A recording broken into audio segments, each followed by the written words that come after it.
I want to import FBX data, so animation data, I need to import it not on the control rig but on the skeleton.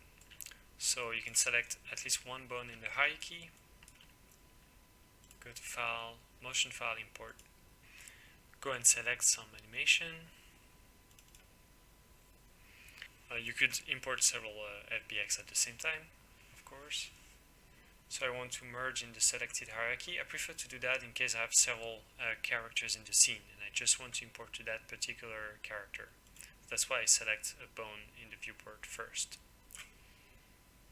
Usually you don't want to import the degrees of freedom. That would change the pre-rotations and mess up with your bones, and ignore model type. So if some models are nulls instead of bones, it won't matter.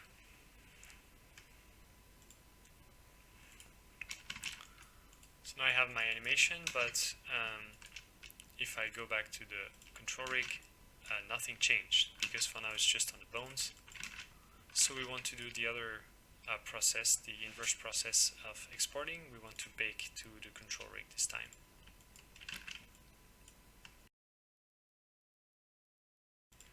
Let's say that I now import an animation with actual displacement, so root motion.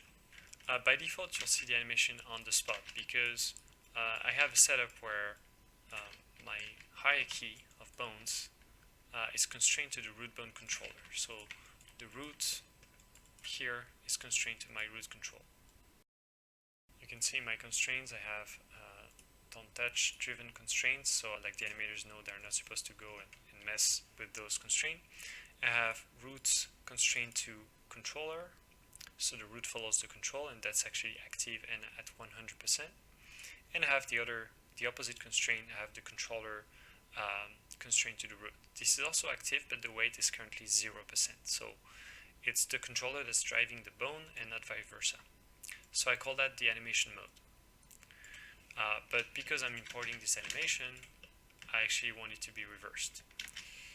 And instead of manually changing the weight of those animations and activating, deactivating them, those constraints are actually directly controlled in another constraint, a relation constraint.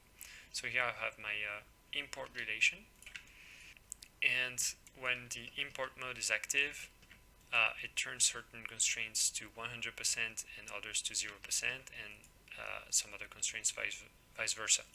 So here you can see again my root control to bone and root bone to control. And I have a second set of animation which are relation constraints, where I just put all my controllers for all my custom bones, and vice versa, my custom bones control the controllers. This is at 0% right now. This is at 100%. And the root bone, I have a separate constraint because there are some offsets. So here you can see root control offset. There's a minus 90 and a plus 90. That's because there are some Y up and Z up conversions going on between Maya and MotionBuilder and Unreal. So that's why. That import modes gets activated by a custom properties that's available on the root bone control, and that custom property is here, but I actually lock it because I don't want it to accidentally be keyed when I animate. So instead of touching it in the properties here, I have a third constraint, which is the master relation. And in the master relation, I have a lot of options. It's kind of my tool belt when I animate. I have a lot of options that I can turn on and off. And the cool thing with relation constraint is it's going to be active on all the scenes at the same time, all the takes. So I don't need to worry about turning that on and off per take. And I can turn on the import mode.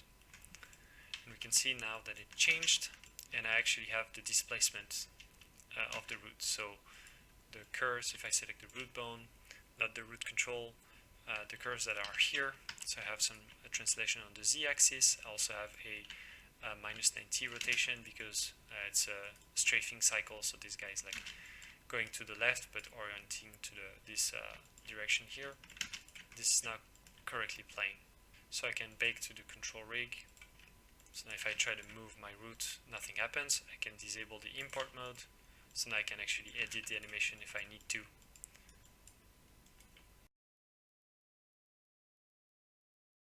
And when I want to export, I make sure that my import mode is still off, so it's my controllers that still drive the bones. And I usually have a export group, which is all the bones that I actually want to export. So some bones I ignore, for example the fingertips, the ones that are all the way at the tip of the fingers, that are just useful in MotionBuilder to set up the fingers IK, but that are not really useful in the game engine. I usually have my so all the bones that deforms the body, of course, fingers, arms, head, spine, legs, the weapon bones or the prop bones that are used to animate the weapon around.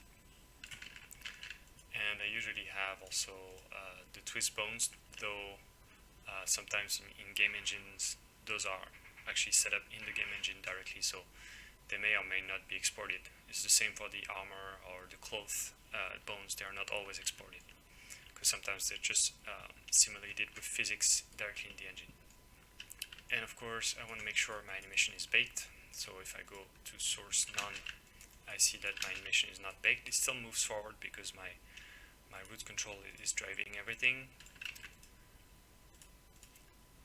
So on the player controller with the group, the bone selected, can go in animation, plot selected, plot. Now if I go back to none, I clearly see my animation, and still with the same selection I can go in file, save selection. Now in the appropriate folder you want to make sure that you have save one take per file and use take name selected. If you don't check that, it's gonna export one screen with all the takes. But to export into a game engine, we want to export separate takes. And we want to use the take name, so the name that is displayed here. Save, and now it asks you which takes you actually want to export. So in my case I just want this one, but you could select multiple ones. Of course make sure you bake the ones you actually want to export, and click save. And now in my folder I have this take here, so it's just the bone data that I selected. That's why the size of the file is rather small.